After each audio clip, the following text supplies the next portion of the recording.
everyone, welcome to another episode of ADHD Love Parent Talk, where we talk about all things ADHD. So I'm so excited because I have Dr. Sam, and I really wanted to dig into, we talk about this all the time in terms of why are girls missed when it comes to diagnosing ADHD. And now you're seeing more women later on in life diagnosed. And so it's not like they don't have it, right? So I just wanted to really get into that side of things. So Sam, welcome. Thank you. Thank you for inviting me, Yakini. So lovely to be talking to you and to be on the other side of the interview as well. I know it's different, isn't it? Very different.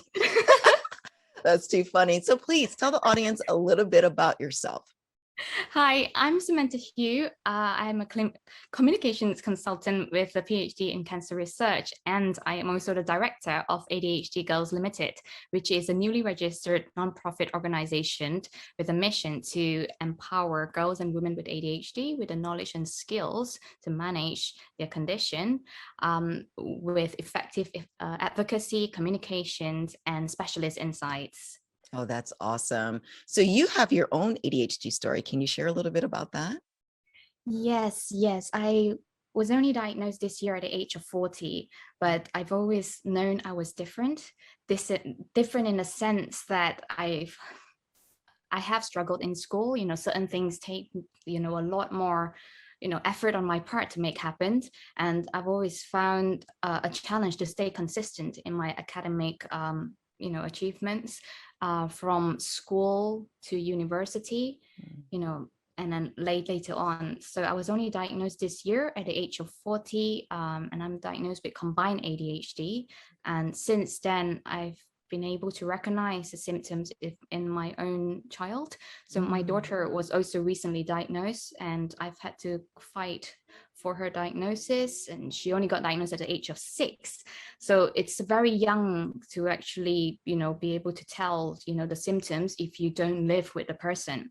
So as you know, girls can mask their symptoms in school. Well, I would say traits, not symptoms. So because they have learned early in life that certain traits are not acceptable. And that was the case with my own child. Oh, wow. That is very interesting. So before we dig into the unfortunately missing girls, the diagnosis, what have you done differently, or what strategies have you put in place for yourself that is different from when you found out that you had ADHD? Well, it's hard to really pinpoint the strategy because I've always tried so much harder before I knew I had ADHD, and I had these coping systems that saw me through university. And even though I did struggle in the middle part of my postgraduate degree, I sort of pushed through at the end. I think probably the ADHD urgency at the end kicked in.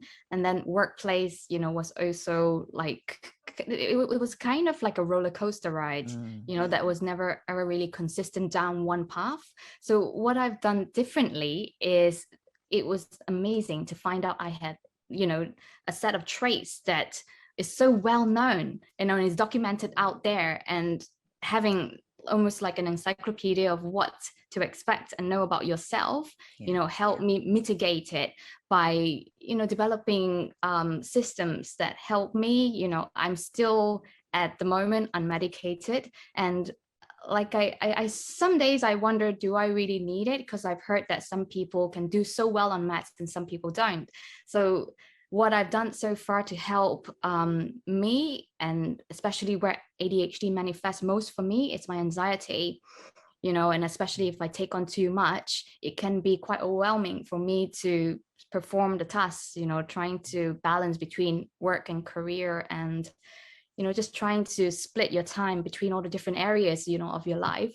So yeah, managing my anxiety was one way. I'm helping myself, and I drink matcha tea every day. And I found that going out for walks every day really help my mental health. And recently I found out it's because sunshine and vitamin D can boost the serotonin in your brain.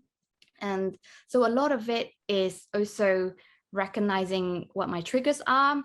And recently, because I've had like a month and a half of being nomadic, probably packing and unpacking and going to 9 different places in a month and a half, I realized that I had potential autistic spectrum disorder, potentially Asperger's, because the sensory processing on my part is heightened. And when I'm in a situation I can't control, it can lead to a meltdown.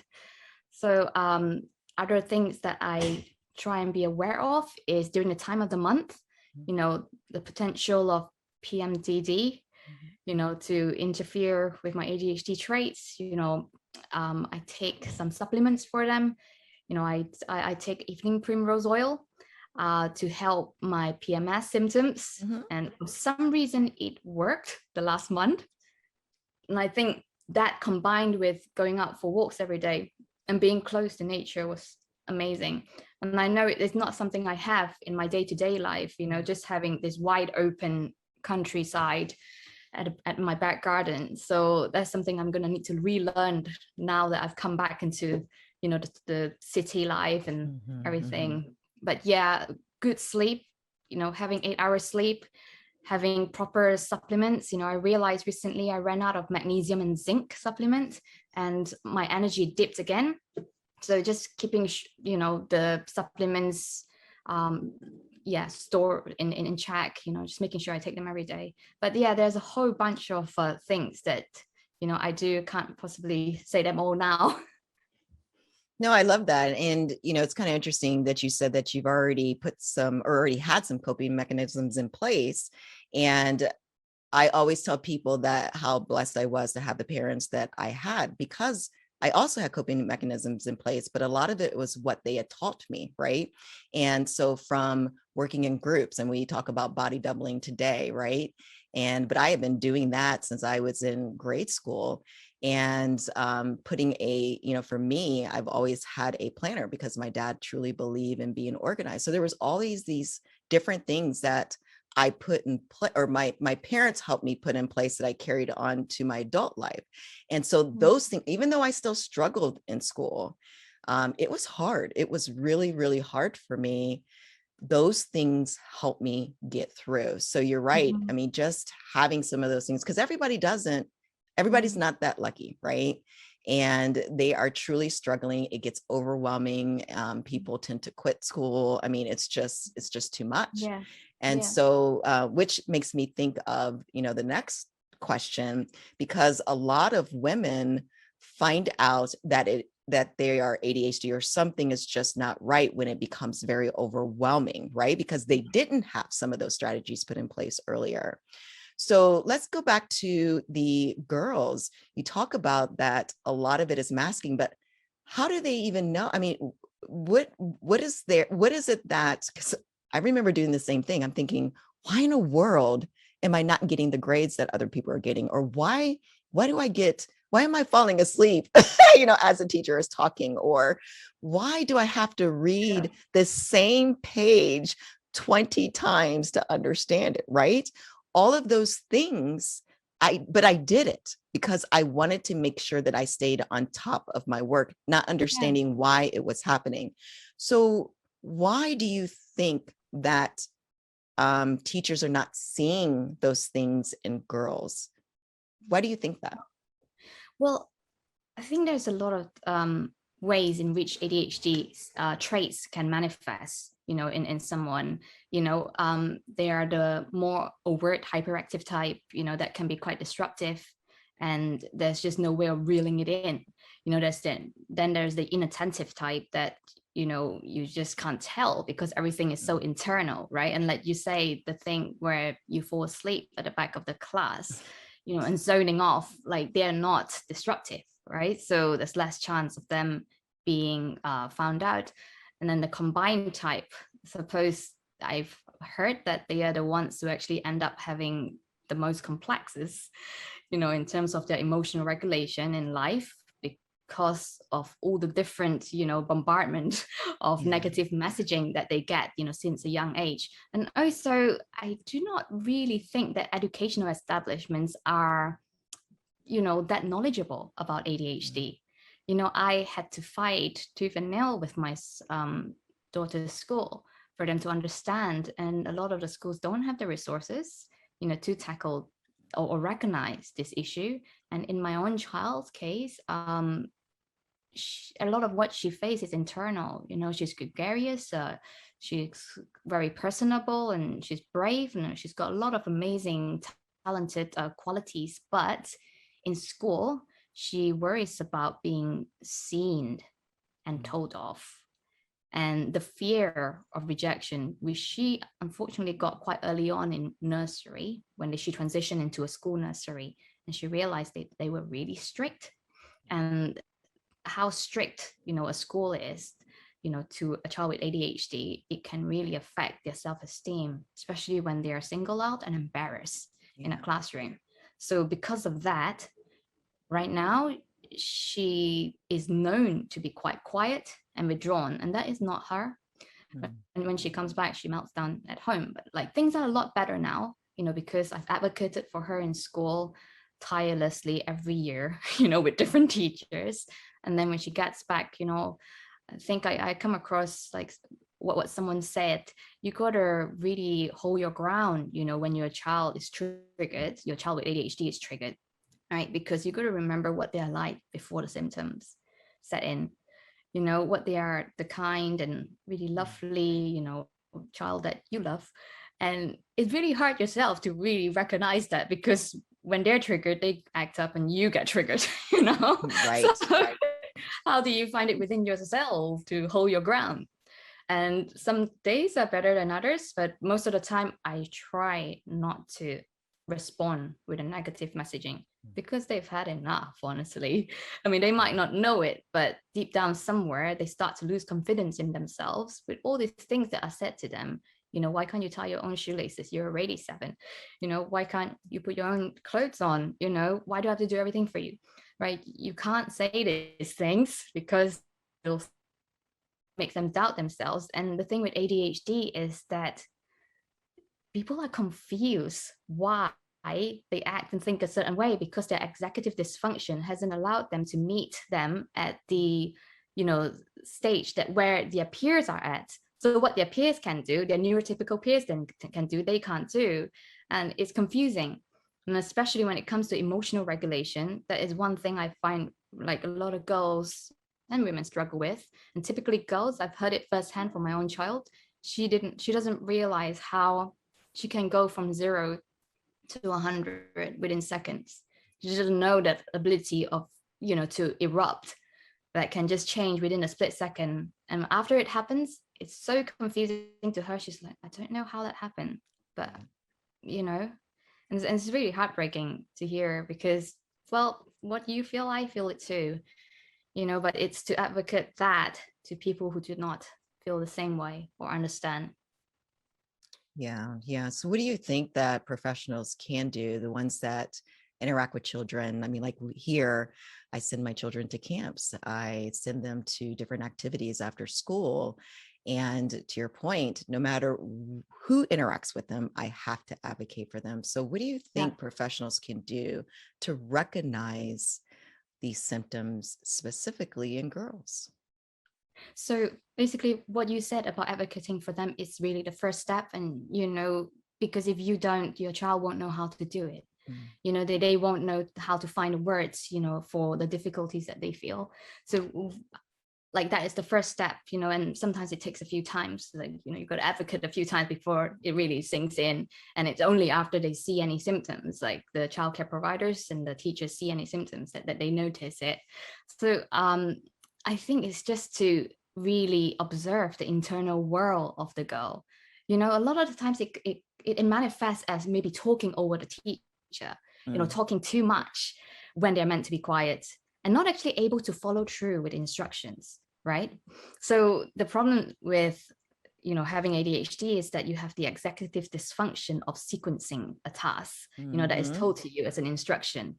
Say, I'll instruct you to do 5 things, and you might only hear one of it, and that's the one in the middle or towards the end, because you might forget the person's second or third point. Right. And then what my child tends to do is she goes ahead and does the 5th thing and does it in her own way. She calls it her own style. And so that tends to get the teachers to think that she's not listening. But if the child does this again and again and again, despite, their best effort, and you can tell when they're trying very hard, you know, like something's got to kick off in your brain, right? What is going on here, right? I mean, a child can't consistently not be listening to you. Right. And that's what children at ADHD get a lot. You're just not listening. But it's not true, is it? I mean, it's because they're trying to do it to their best and they're confused. And because of that, a lot of them get school anxiety and not willing to try, because why set yourself up for failure when you don't know how to do it? But fortunately, I think this executive functioning skills does mature over time. But then, it comes with another set of challenges when they go into secondary school, and, the effects of hormones and puberty, and, it's never ending. So once you sort out, one side, another side pops out. So yeah, your child needs your support, your advocacy and treatment in some cases. Yeah, I really like that. I mean, to your point, how do I say this? I pay attention as a parent especially as my child is getting older, I pay attention from not a distance, because to your point, I want her to learn to advocate for herself, right? But I'm always there for her if she needs it, because she is going through those changes. She's going through puberty. She's going through, learning how to balance even more schoolwork on top of friendships, on top of just, having no time to do anything, right? I mean, just a couple of days ago, she was up to midnight doing homework because she had a lot of activities that day. Well, that and the fact that she wanted to talk as soon as she came home for like an hour. And I'm like, you got to do your homework. But the bottom line is I always try to make sure I am in tuned with her, because when she does need things specifically, she does need that support. I either try to get her to have a conversation with whoever it is at the school, or if she wants me to, I will go in there with her to have a conversation with the appropriate people at the school. I want to make sure she knows she is supported, and I want to make sure she knows she can be comfortable in asking for help when she needs it, right? Yeah. So I think that is very important. Yeah, and how lucky is she to, to have you, to go into school to help her if she can't, verbalize everything herself. And so many of us never had that. I never had that. And so many women I speak to never had that, and that's why we go around doubting ourselves for a long time, until something clicks. So like, oh, okay. No, I get it. So for those who, they're still struggling, they're past grade school, they may be in college or even after college, and they're still struggling, but they don't even know if they should bother getting assessed or not. What would your advice be to these women? Oh, definitely get assessed, because, in some countries, well, like in England, once you get assessed, you can get so much support for free. Like myself, for example, I'm still in the career stage, but say if I had found out during my PhD what the issue was, it would have saved a lot of heartache, a lot of broken relationships to begin with, that interfered with my ability to concentrate on the rest of my PhD. And to finish my PhD, that was a really tough pull, and I had to use everything in me and just neglect everything else in my life, and focus on that one thing. So there's always something, in your life that ADHD can affect. So whether it is the workplace, motherhood, perimenopausal stage, menopausal, pregnancy, there's so many things that can affect a woman, and I know that, some women are diagnosed now at the age of 60 and 70. And I know some people say, what's the point? Nothing will change. But for me personally, don't you want to know, why? I mean, for me, that is it, Yeah. No, I love that. So one of the things you had mentioned, the workplace. So, one of the things about helping women with neurodivergent minds. Yeah. It's so funny. I always get tongue tied with words. I know people are just like, oh, that must be Yakini. But anyways, So like ADHD is navigating the workplace, that can be so difficult for people, because I know for me, I really struggled. And again, not really understanding why I struggled. Why did I get bored so easily? Why did I walk away and try to, walk the block a few times, because I would just get tired and exhausted, when it was just really just boredom, right? And like little things, getting tasks. So now that I know that I have ADHD, I remember a time when it used to annoy me when my boss wanted to meet on a weekly basis. After ADHD, or after my diagnosis, I'm like, can we meet on a weekly basis? Because it just helps with my accountability, helps me Yeah. keep on task. And I'm okay with that. But now that's because I understand what was going on with me all of those times. And if I had known earlier, I would have put those things in place a long time ago. So for those who are really struggling in the workplace, just on a high level, what are 3 tips that you can give to women to find their way? Yeah, this is like a big passion of mine, actually, because I always say that the part that ADHD has affected me the most is my career, mainly because I just got bored after a certain time, of doing something. And the only way I could manage is by starting my own venture, where I could then chop and change over time, So yeah, on a high level, I would say the very, very first thing that actually was revelational to me is to find the job and the type of work that you love to do, that something that is suited to your interest-based nervous system, something that is suited to your passion, your skills, and your talent, right? And for me, it all changed when I found out exactly what I wanted in my life, and a high value vision of what I see, and that has to tie in with how it fits into my family life, and what I want in life, which is a bit of balance.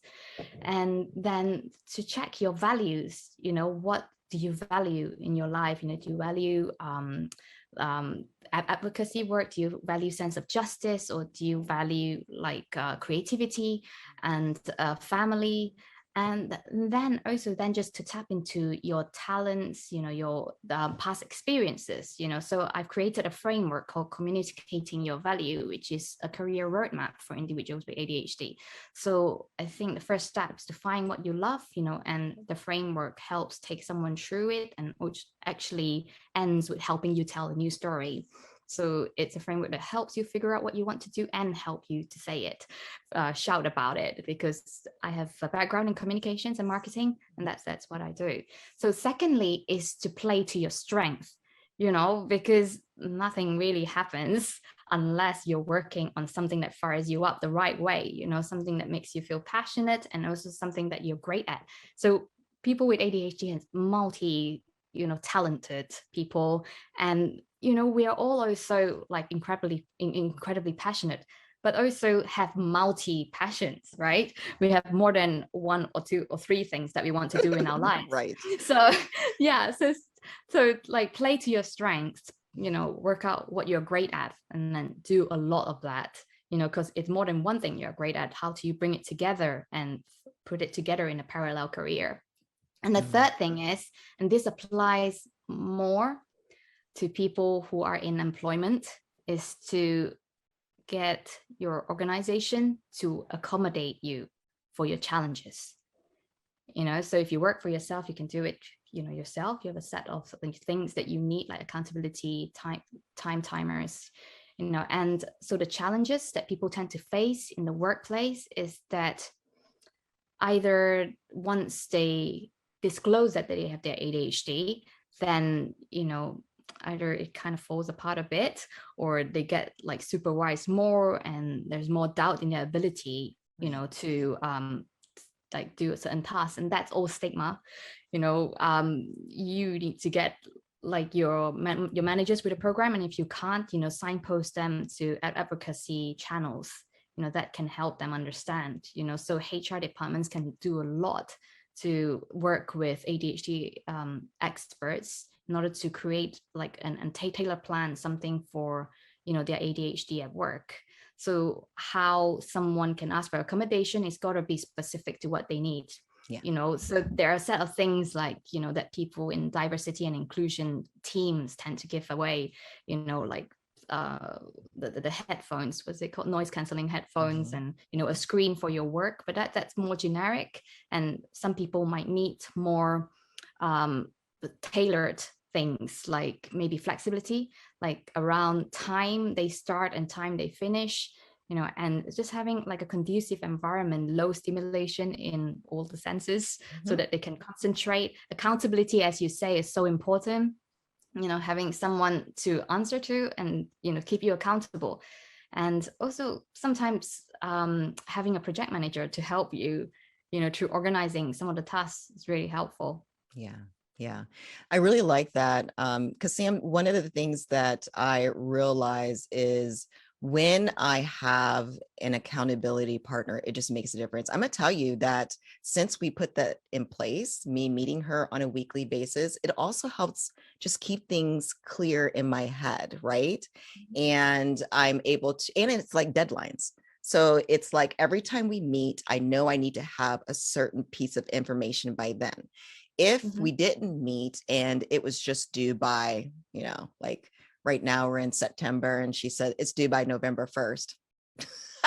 If she asked me for any updates between now and November 1st, there won't be. Yeah. There won't be. Ask you a night before. Exactly. Right. And then I'm like, oh my gosh, I got to get this presentation done. And yeah, so having that piece really does help. So you also mentioned a really good point where it's scary for people to ask for accommodations. I'm more open. So I tend to be very open. Like once I found out, I knew that I needed to put certain things in place, right? We even have somebody else brought this up, so I'll give her the credit, but we even have a co-working group. So twice a week we meet together and we just sit and do work. And that has been absolutely beneficial for us too.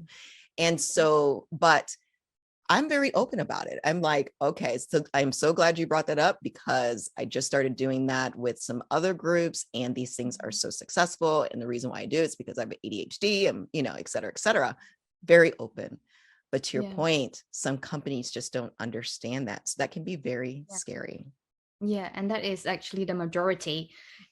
I personally couldn't hide my neurodivergence once I found out about it. It was a bit unnerving, announce it on LinkedIn, but then I thought, well, has it worked for me not, knowing my ADHD all these years? Not really. I get burnout every year and a half. And I want to have a holiday, So yeah, so to your point, whether or not we should ask for accommodations when we don't feel safe to do so, there are ways for you to ask for accommodation without even saying that you have ADHD, right? Because some of the things that we need, like accountability, you don't have to have ADHD to ask for them. Like saying that sometimes I need maybe extra half an hour before I start work, that is to account for maybe being late, and yeah, there are a lot of things you can say without saying you have ADHD. Like tell me how you have ADHD without saying you have ADHD. And it's so important that you feel safe before you actually disclose your ADHD, because I think we have very strong bullshit detectors. We are very good at telling, I suppose, very instinctive of knowing how someone will receive what we say to them, and also like good judge of character, I feel. So use your sixth sense or whatever, the ADHD spidey sense to exactly. Trust your instincts, because I've learned too many times. No, that's really good. So just really quick, I want you to talk about a little bit more about your communicating your value program. So you hit on a high level, but how could this help women in this area? So the communicating piece, or communicating your value piece. Yes. So it's such an extensive program. I put together everything that has helped me, and I don't think there's another program out there right now doing the same thing. It's got 6 modules and 12 exercises, and it's all laid out around figuring out what you want to do in your life, and it ends with like you knowing how to proceed in the next step. I've got people taking this program who had been stuck for years, in their freelance career, not know what to do next, whether it's because of fear of starting again Mm. or perfectionism, but it has helped them make the next move. And how I laid it out is that first I look into your vision, what you want in your life and what are the kind of environments that suit your ADHD and your neurodivergence. By neurodivergence, I mean some people have, more than ADHD, and for myself, for example, I potentially Asperger's. So I need a certain set of environment that work for me and what is important to you. Like I mentioned, the values, family and balance is important to me, as well as achieving in my career. So I needed to create a career that works on that front, because let me tell you, the amount of people I know who apply for a job just because, it's astounding. But what the pandemic has changed, I think, hopefully, has changed for us, and especially for us women who realize we have ADHD, is we have a second chance, to really do it right. And knowing what you need, the kind of environment that suits you, is such a great way to start doing that. And so I have a framework that helps you discover what it is that you have a unique advantage in, because everyone has that one special gift and talent. And then the environment that suits you. And there I talk about work accommodations. So the things that you need in your environment in order for you to thrive, and also recognizing the type of environment that depletes you, so then you can avoid those. And the next, I'm on to the fifth module now. So we're talking about how to sort of bring it all together. And then in the end, we actually talk about communicating your actual value online. So there's a framework that helps you put together what your type of work is, and then communicate that on LinkedIn, social media, and all the various places where you'll be talking about your work, including a CV. Oh, I love that. I love that. So how long have you been working through this program, or how long have you, when did you start this program? Yeah, so it was only launched in May, I think. And then I had like one cohort, which lasted about a month and a half, because I tailored it to be an 6 to 8 weeks program. And I kind of like, kind of breeze through it with some of my clients. So initially when I launched it, it was like a one-on-one coaching. Like I didn't feel like I was able to manage a group coaching yet because of the other things I had going on. So then I took a break, and then now I want to launch it as a self-paced course, and with the option to add a virtual consultancy on top of that. So that could potentially be the accountability once someone purchased the self-paced program, which would be cheaper as well because it's self-paced. And then they could book in an accountability session, to talk through things. Nice. Now, can anybody join globally? Yes, anybody can. And in fact, if anyone's interested, they can message me right now. I'm just in the process of putting it up on a page on my website, which is taking a bit of time because there's numerous technical things that's happening behind the ground. I understand. I understand. Trust me. It's there. The program is available. That's too funny. So is there anything, just to sum it up, anything that you want to say to girls, women, professionals that work with girls, just any type of closing words? Well, that is like it sort of covers quite a lot of different section of groups. That's why like I realize that when I try and understand people's questions, it's like I have this obsessive need to understand processes and exactly what you mean. So yeah. So the thing is, we got to recognize what is it about ADHD that affects us, right? And if it's emotional regulation, sort of find a way and, find someone to help you with it. That's ADHD coaching, and there are therapies out there. I recently started dialectical behavioral therapy. That's DBT. It's really good for emotional regulation, much better than CBT. And yeah, so if it's the workplace challenges that you're recognizing, having an ADHD coach can really help, and as I say, try and work in an environment that supports you, that makes you thrive. Because honestly, you can't thrive if you're in a high pressure environment that doesn't recognize your strength. Yeah. Right. And yeah, and as you know, you talk a lot about parenting, so there are numerous resources out there to help people who have children with ADHD as well. But understand that you're not on your own. Yeah. There's always someone there to help. And what has helped me and what made me feel safe to open up is social media.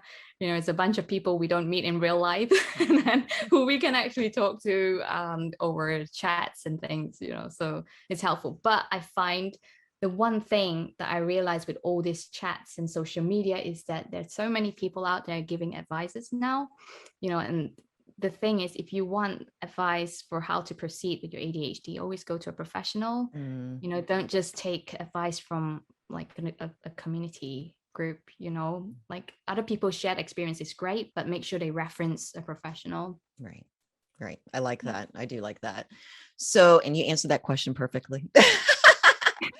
So, Thank you. I was wondering how to wrap up. No, that was good. That was good. I always have people just go where their heart leads them, and you did that perfectly. So, is there any type of, so you mentioned resources, or any resources that you can recommend for people if they just want more information around this topic? Yeah, so because my interest is around girls and women with ADHD, there is a book which is amazing and it's helped me understand my own child. It's called Understanding Girls with ADHD by Kathleen Nadeau, Alan Littman, and Patricia Quinn. It sort of gives you a cross-section of different traits, to look out for at different developmental stage of your child's life, and also go heavily into the biological explanation of why that is. And because my background as a scientist, I really want to know processes and understand how things come to be. And over at the UK, there is a new book that was published this year it was curated by Dr. Joanne Steer about understanding ADHD in girls and women. And of course, there is the Nat Hallowell's ADHD 2.0. And, that's like everyone knows about that. But yeah, if there's anything more specific, that someone wants to know, feel free to get in touch. Okay. And how can they reach you? Yeah, they can reach me on Instagram.